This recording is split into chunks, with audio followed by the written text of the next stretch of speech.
Looks a little tilted. A little bit. Let's see. Are we going? There we go. Now it works. All right. Good. All right. All right, so we're going to wait, give it a minute to populate. Is that what this is? That's right. Okay, good. If you're joining us, we're going to take 2 minutes to make sure we do a sound check and make sure everything's running smoothly. Right.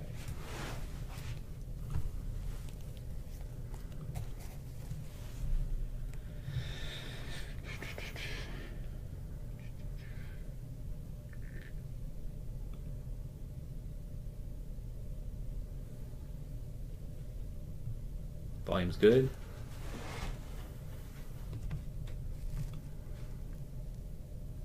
Okay. Sound check? Turn this over yet? Not yet. Okay. All right.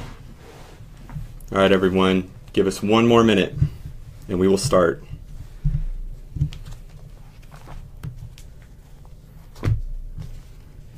What's with the water bottle? I'm thirsty, man. It's like 300 degrees outside. See, we can check our picture. Look at our hair. Yeah. I got a haircut this time. Show my hair this time. Just the picture one. All right.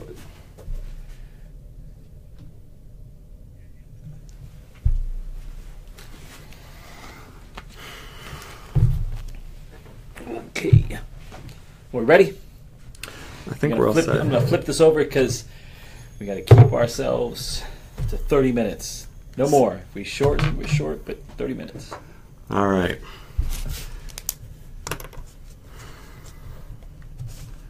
Okay, for those of you that are joining us, we're here at the Jack Gordon Institute of Public Policy. I'm Michael Scadden. I'm sitting here with Brian Fonseca. The Jack Gordon Institute of Public Policy is part of the Stephen J. Green School of International and Public Affairs at Florida International University. Who else do we need to mention? Well, since we're going to talk about Venezuela, we got to give a shout out to our friends over at the Kimberly Green Latin American and Caribbean Center, right? I think that's so a shout out to the Latin American and Caribbean Center. Yes. All right. All right. Well, let's get to it. What do you want to talk about? Very Venezuela. Good. So Venezuela, there is so much to unpack here. We know that they've had an ongoing crisis. They're experiencing a lot of hunger in that country right now. 93% say that they can't afford food. Right. 3/4 have lost weight within the last year. Their economy sunk because of oil prices going down, which they were heavily dependent on. Inflation set to exceed 96% of the Venezuelan economy is tied specifically or tied directly to the oil industry. So 96 or 97. 96, 97%. So there's been no real diversification of the Venezuelan economy. It's still incredibly tied to oil. That's very important, just because the state of the oil markets. It's one of the things that's not really letting this particular regime bounce back the way Chavez did. And I think that the regime is certainly, I mean, they're lack of a better word, they're praying that there's a rebound in the oil prices that can help, buy their way out of the crisis that they're in now. But I don't see that happening anytime soon, and I think that they will continue to find themselves in this economic downward spiral, which is we don't know where the bottom is. We think we know where the bottom is. We keep saying that they're closing on the bottom, but they're still surviving. But certainly they are struggling economically. And it's gotten to the point now, apparently, where where members of the military are actually starting to get involved. When you say get involved, what do you mean? Well, apparently, yesterday, in Valencia, there was a group of military and civilian personnel that apparently took action against the military base there, stealing weapons. 7 of them, I think, got arrested. 2 were killed. There were about 20 estimated people that participated in this. Right, and it's important to keep in mind that this is the information that we're getting from the Venezuelan government, right? So this is the reporting coming from the Venezuelan government that they essentially put down in a rebellion in Valencia yesterday. The rebellion seems to have been. So let me unpack it for a moment. Go ahead and unpack because it could be a few different scenarios here. So one, I think you could have a serious fracturing of the armed forces, or at least fissuring within the armed forces that I think could lead to a fracture within the Venezuelan armed forces. It's precisely from the area, from the part of the military institution that we thought it might come from, junior to mid-ranking military officials. Remember, the military officials that largely sit at the top are going to be those most loyal to the Venezuelan government. Those are going to be the ones that have essentially much more to lose with the downfall of the regime. But as you move further down the ranks to the mid-ranking, junior-ranking military officers, to the rank and file, I think that's where you're going to find more of a mixed in terms of allegiance to the government, and that's where you might find some of those fissures beginning to turn into fractures that could really start to fracture the institution. Well, and there might be some reasons for that. The rank and file are the ones that have been out there on the streets during the protests, correct? Well, certainly, absolutely. They've been out in the streets, but so again, so one is that you're starting to see fissures turning into fractures within the armed forces. I think that there are probably 4 different types of fault lines within the military. One fault line are those that are still largely supportive of Chavez or Chavismo and in the legacy of Chavez. There are those that are supportive but they're supportive of Chavismo, but they don't support Nicolas Maduro. There are those that support Nicolas Maduro, the current president. There are those that are followers or supporters of Diosdado Cabello, former senior military officer, high-ranking PSUV member. And then there are those that are more sympathetic or empathetic towards the opposition. So those are 4 fault lines or areas in which the institution itself could find itself fracturing. Now, the attack on Valencia yesterday, or the reported alleged attack on Valencia yesterday, could have been those fissures manifesting. I think the senior ranking military person in that group of 20 was a captain. So you're saying the junior ranking military, if I'm not mistaken. Right. Well, what I think is interesting is he was actually a former National Guard captain who apparently got let go in 2014. So we may be seeing some of the disenfranchised officers. Yeah, well, it's also important to understand sort of the history and the culture of the Venezuelan military. In 1971, I think it was, that the military sort of instituted a new training regime. So in addition to teaching basic military tactical, strategic, operational education, it veered off into developing military officers' skills in development, in socioeconomic planning, those types of areas that essentially gave some. In fact, Chavez was one of the first to graduate from that class of military officials. Remember, Hugo Chavez led a failed military coup as a lieutenant colonel in 1992, right? He was a product of that education system in which the military officers felt a larger role within the transformation, the modernization of the Venezuelan state. You've seen the military play a role in politics, but in addition to politics, in development as well. And so you have so that's a really important part of the Venezuelan military history. Sort of fast forward to today, you still have military officers are conditioned that they have a role in the development of the state. Remember, the Venezuelan military has never fought an interstate conflict since its independence in 1830, so it's never had an external enemy. Therefore, it's always been focused more on internal stability and development as part of its primary mission. And so I think that's an important part of their culture. So the culture or the ethos of the military institution. Now, so yes, this was culturally they kind of see themselves as keeping Venezuela together in a way. Almost as if they represent the people's interests themselves. Well, I think they feel they have a larger role in the stability of the state, right? And I think that you in Venezuela you find the state is spiraling out of control into a place of high instability, in which service members are likely sort of weighing where this is leading and at what point, if there is a point, that they jump in and again save the nation, save the state. But again, so thinking about yesterday's, that could be a product of the fissures, right? That you're saying. I know that they were removed military personnel, still part of these small groups of veterans.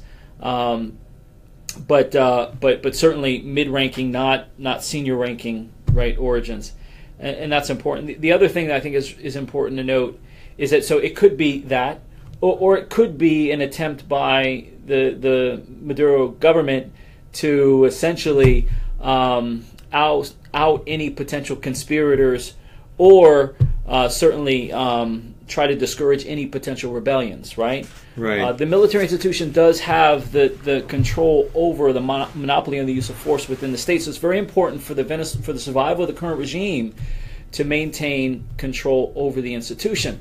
But as the institution fractures, if the institution, I believe those fractures are there, but as the institution fractures, then military leadership is going to have to make a decision whether or not they keep the institution together by removing Nicolas Maduro and senior members of the PSUV and seize power for an interim period until they can transition back towards democracy, democratic rules of the game, or they dig in on the side of the PSUV, allow the military institution to fracture, and then what you find is that you're likely in a potential scenario of civil war, in which I fear large-scale violence as two factions of armed groups fight each other for control over the state.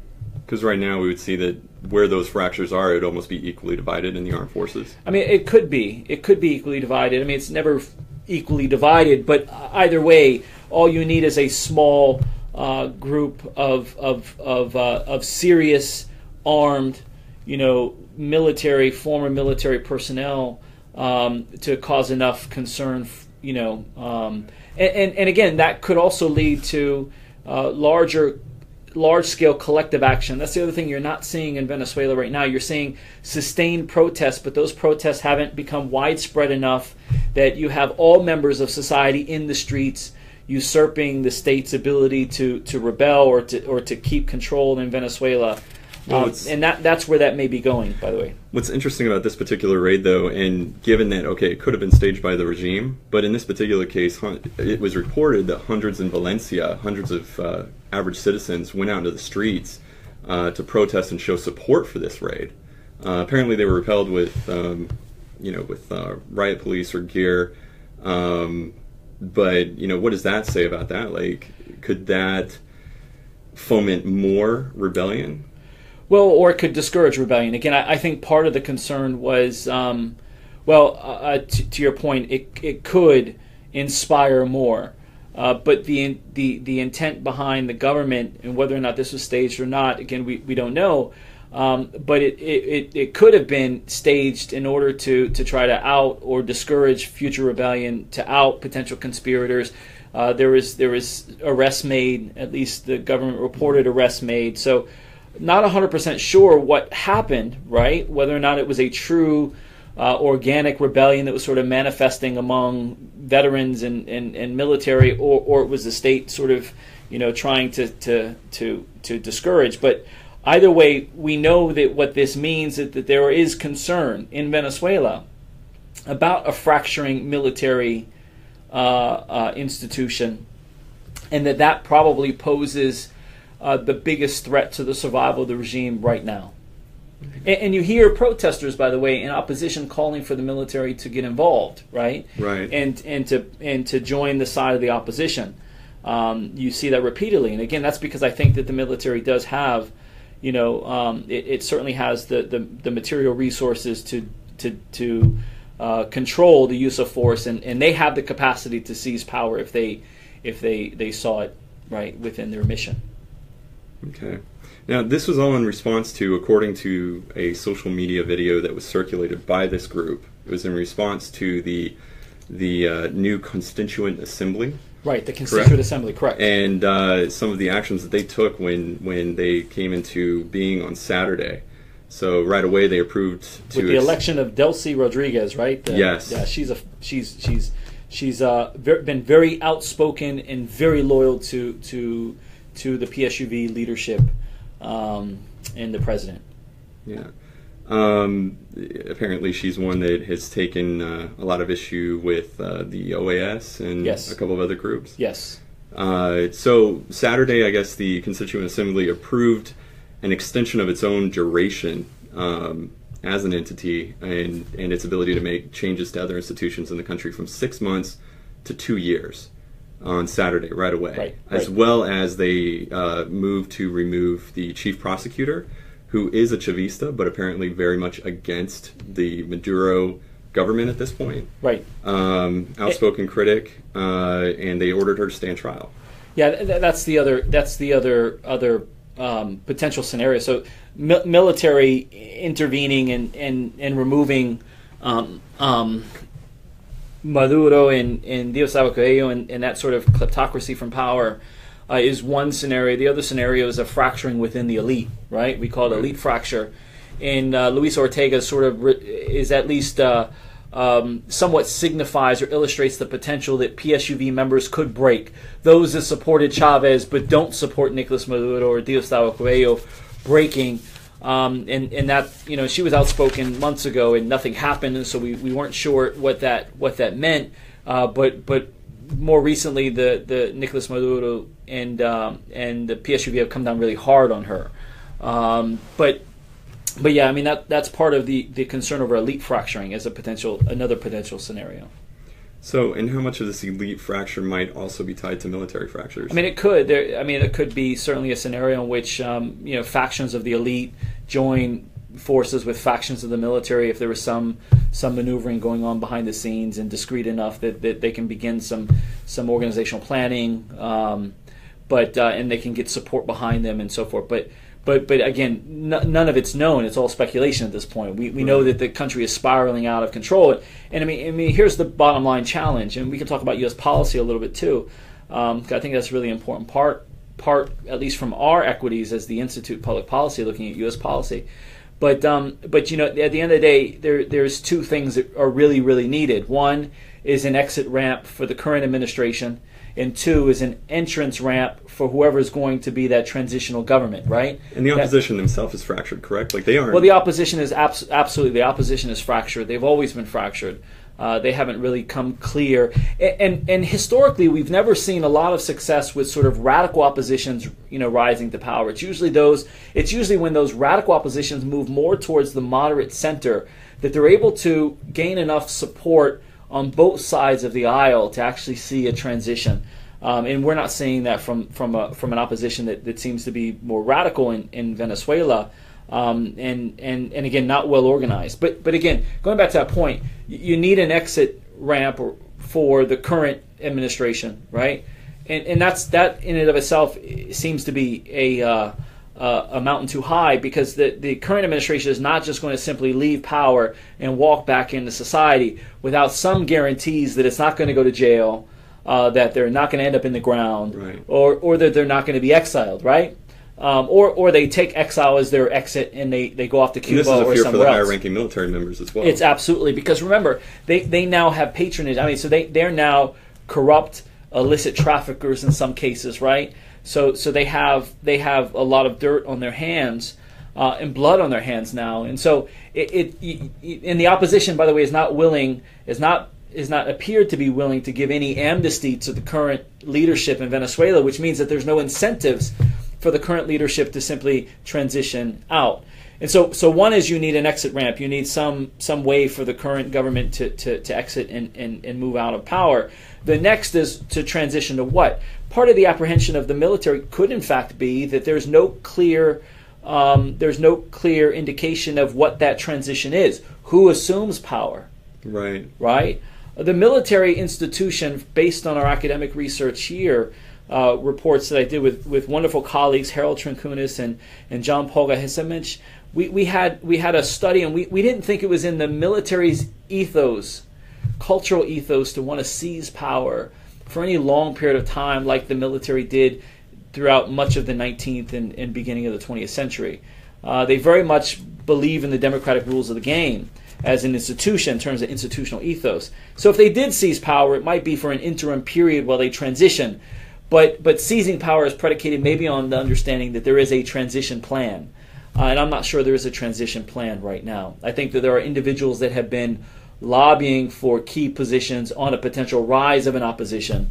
But I'm not finding any very clear transition. So you need an exit ramp and you need an entrance ramp. Right. And neither one of those things seem very achievable at the current moment, which means that this will continue to spiral. And now I guess that brings the question up: is the U.S. what the U.S. currently is doing to pressure the regime?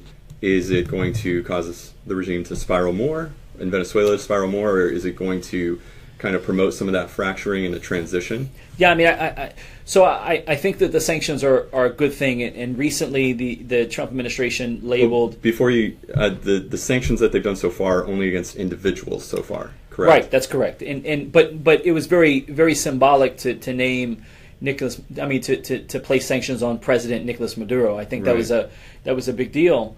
But I think the sanctions are important. The bottom line is these are people that are trying to siphon money, that have been siphoning money, and when you start to close off, their potential access to wealth, I think that becomes really important, especially for a regime that's struggling to survive financially as it is. So I think the sanctions are useful and will continue to apply pressure. I don't think the sanctions are going to necessarily break the administration. I think that has to come from within Venezuela.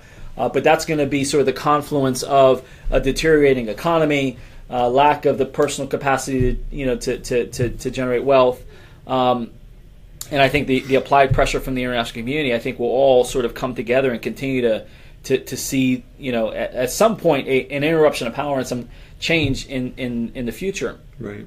Now the question is whether or not the United States expands and broadens the sanctions. Everyone's talking right now about the prospects of cutting off oil.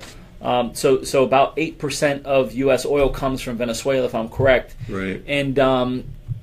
And so stop paying sort of those cash payments on Venezuelan oil, and whether or not that will have a bigger impact on the Venezuelan economy and maybe spiral it further down. There's some challenges with that because I don't think the Trump administration wants to embrace higher gas prices here in the United States. And so there's some challenge. You tap into the strategic reserve. How do you recover that 8% import? So there's some challenges with that. But I think the administration is certainly, at least anecdotal reporting suggests that the administration is certainly looking at whether or not those sanctions should be expanded beyond placing sanctions on individuals. Well, in addition to what's being said on Capitol Hill, apparently nine Democratic representatives have sent a letter to Tillerson at the Department of State asking to avoid oil sanctions altogether. So they're putting this out as the official request, so that they can avoid the risk of an armed internal conflict escalating and a humanitarian crisis that follows. Yeah, I mean, one, I think we're already in a humanitarian crisis in Venezuela. Two, there is some armed struggle already taking place. We have over 120 dead already over the last few months, and so I think violence is going to continue to escalate, unfortunately, in the near term. But any major transition is probably going to come with I think Venezuela is beyond the point of no return at this stage. So maybe we would have to go and expand these sanctions. I think we could. Again, we have to calculate the impact that has on domestic policy and domestic interests as well. So I'm not advocating one or the other. It's not my role. But I think that we do need to understand that there are consequences not just on Venezuela, but also on the United States. I understand where there is concern that expanding the sanctions will increase the economic hardship on the island. But that's partly what the intention of the sanctions are to do, is to increase that economic struggle, thus inspiring some form of rebellion or some form of revolution, if you will, that would then unseat the current administration and find some transition path. I have a wild card question for you on that. Sure. One. So, what do you think now that retired General Kelly is the chief of staff, and given his experience working, administering for Southcom, what do you think might be his take on it? What do you think he might be telling the president to move forward with as far as sanctions are concerned? So I'm not going to speculate. I mean, I had the honor of working as a Marine, not as a Marine, but as a Marine, the honor of working with General Kelly when he was at U.S. Southern Command. And there's probably fewer people as competent as General Kelly in the role that he's in now. and even fewer people that are as competent on the Western Hem in Latin America. I mean, this was an issue that he dealt with right up until his departure at Southcom. And so I don't want to speculate what he's thinking. I know that he's very intelligent, and I trust that he's got some thinking. So within there, right we direction. might expect more of a measured approach from the administration. Yeah, I absolutely. Well, measured, but a strategic approach. I mean, General Kelly, although shouldn't refer to him as General Kelly in his current role as Chief of Staff, but he is incredibly talented, and I think he's a strategic thinker, and I have no doubt that he's in tune with what's going on in Venezuela today. Excellent. So moving on to the international arena. Yeah. So tomorrow in Peru, there is a meeting hosted for. There's going to be a meeting for 14 foreign ministries from Latin America and Canada, and they are looking to put together a permanent regional group that will deal exclusively with the Venezuelan crisis moving forward.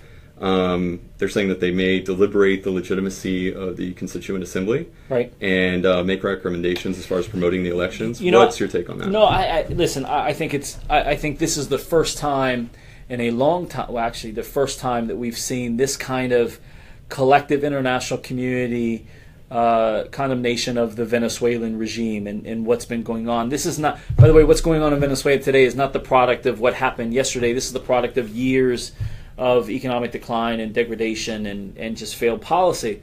And so, no one should act surprised that Venezuela is where it's at today. We've seen this coming. Every year I'm having this conversation about what's next for Venezuela. When does it collapse? We keep thinking the bottom is here. And so only over the last, I would say, maybe year, we've seen the international community start to come together more and more and try to denounce the Venezuelan government.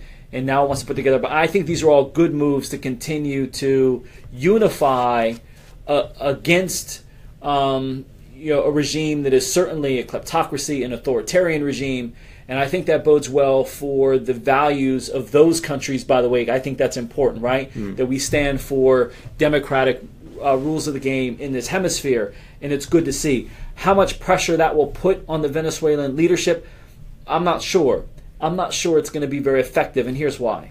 Because, again, it goes back to the concept that you need an exit ramp for the current administration and you need a transition plan, an entrance ramp for a transition.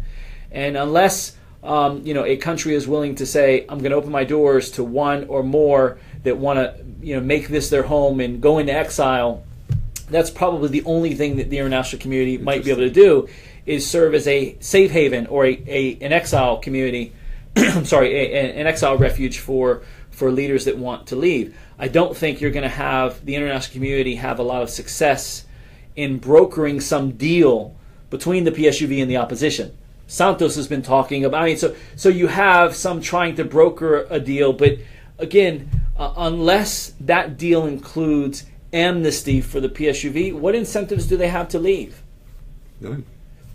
Not at this point. Not at this point. I mean, there's too much blood on their hands, too much criminality. I mean, so at the end of the day, there's unless the international community can get the opposition to give amnesty to the current PSUV and allow them to transition out without, and even then, there's no guarantees. I mean, you can look at what happened in Argentina and other places where amnesty laws have been reversed. So there's not a lot of hope that the international community is going to be able to in my opinion, that they're going to be able to broker anything. I think it's got to come from within Venezuela. Interesting. I mean, and I think you're right too, because I mean they've already had a lot of pressure being put on them by Mercosur, by the OAS. I mean, remember last year, Venezuela was being kicked out of Mercosur. Right. And the new OAS Secretary General Amalgro has been very, very vocal in opposition to Venezuela since he took the seat. He hasn't been able to muster any votes to really sanction or use any instruments in the Inter-American Democratic Charter of the OAS, but nonetheless, he's still been very vocal in opposition, and you've seen other countries come on board like Argentina and Brazil and Paraguay and others, and I think that's a good sign for democracy in the rest of the region. Whether or not that's going to have an impact on Venezuelan domestic politics, I'm not sure. Right. They have to start cutting off those economic lifelines too. And that means countries that are getting tremendously rewarding oil provisions from Venezuela have to forego those, like the Petrocaribe nations, for example, right? Right. In which they're getting oil subsidies from Venezuela, or at least oil on the cheap from Venezuela. And so it gets a little tricky when you get in the weeds on that. Exactly. Well, it looks like we're almost out of time, but one other thing I was going to say in terms of U.S. policy is how much has the U.S. participated with these regional bodies, and why is it not necessarily participating in the group that's meeting tomorrow? Well, because the United States has always been smart about assessing when they should be a part of something, when they shouldn't be a part of something. When the United States is a part of something, sometimes there's a heavy burden that's associated with that, right? And so now it seems like a U.S.-led initiative when the United States wants it to be a organic Latin American-led initiative. And so, again, I don't know the details on why they're not involved in this particular body, but again, we've seen this at time in the past in which the United States has been reluctant to put the burden of their involvement to challenge the legitimacy or credibility of one of these bodies, and so that's probably what it is. But again, I haven't been a part of this discussion. So, and what was the other part of the question? Why they might that basically answered it. Why aren't they? Why isn't the U.S. not participating in this meeting in Lima tomorrow? Yeah. So again, I think you want this to be everyone knows the United States wants that the U.S. government position runs counter to the continued authoritarian, the development of an authoritarian, even dictatorial regime in Venezuela. But I think the United States wants the region to come to that same consensus without being tainted by the United States. Mm-hmm. Any questions out there, by the way? We have one question. It's a really broad one. Is the U.S. It's from Ernesto Ilich Gramsci. I'm sorry if I messed up your name, Ernesto. Is the you U.S. used to butcher my name all the time too. Don't worry about it. Yeah. Is the U.S.'s inability to overthrow Venezuela a sign of declining American power in the global arena? No, that's a good question, because I guess you asked that because there was a time when the United States could overthrow governments. I don't think the United States is in the business of overthrowing governments anymore. Right. Particularly not in this hemisphere. Well, especially not in this hemisphere. I don't want to talk for other hemispheres, but certainly I've been very observant of U.S. policy in the Western Hemisphere. In the days of Guatemala in 1954, or the interventionist policy just of the United States is not been there. The United States doesn't overthrow. It sanctions. It levies its instruments of national power to cut off ties, and that has a profound impact. But I don't think that the United States has any interest in intervening unilaterally in Venezuela. That's just not U.S. policy anymore. Well, and it didn't serve us that well in the past. And no, it didn't. I mean, the kind of regionalization that's happening now. It hurt absolutely. It's a product of U.S. intervention. Aside from Venezuela, during the Cold War period, right, and beyond. So at the end of the day, I think, Ernesto, to your question, it's not the place of the United States, of U.S. policy in this hemisphere to be interventionist. It really tries to work in partnership with other countries in the region to levy the kind of instruments that it has, to challenge regimes like Venezuela, stopping. I mean, look at the humanitarian aid. The United States is, I have no doubt, and again, I have no evidence, but I have no doubt about the will of the United States that they are absolutely ready to support any humanitarian crisis in Venezuela in a heartbeat. We have a large Venezuelan diaspora community in the United States, right? We have strong cultural and historical links to Venezuela. I have no doubt that we stand ready to support in helping Venezuelans through a humanitarian crisis.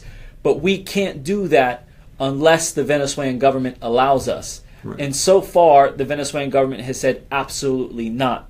They have not welcomed any humanitarian help from anyone. And so the United States can't. They can't unilaterally just start flooding Venezuela with humanitarian goods in the sovereign territory of Venezuela. Yeah. It seems like we'll have to use our regional partners for that. Right. But luckily there's enough regional integration at this point, and we see the response that the region itself is taking. So there might be some hope there as far as what we can leverage. Anything else you No, want? I think. Thank you. I think this is good. This is not going to be the last Venezuelan update. I can assure you. Oh, of course not. There's probably going to be more to come, and may even in shorter intervals, because I do think that the situation in Venezuela is at a point of no return. It's going to continue to spiral outward. It's going to continue to spiral out of control, and we are in a very delicate stage in Venezuelan history, and things could get very, very violent in the months to come. Well, unfortunately. And with that note, before we sign off, you can go to our website, gordoninstitute.fiu.edu, where under Policy Innovation and Publications, you can find something relevant to our conversation today. How's that look? Let me make sure it gets in the picture. All right, Venezuelan military culture. There's several other publications for the same series. Definitely worth looking at. They're not too long. Great weekend reading. And a great group of scholars, Venezuelan and American scholars from Venezuela and here in the United States, that came together to put this together, co-authored with John Polga Hisimovich and Harold Trinkunis, two really good friends. John really took the lead on helping educate us on this, but it's a great report. Highly recommend it if you're interested in the Venezuelan military. And to clarify, it's a PDF that you can download for free. So don't wait too long. All right. Well, thank you very much. Have a good evening. Thank you.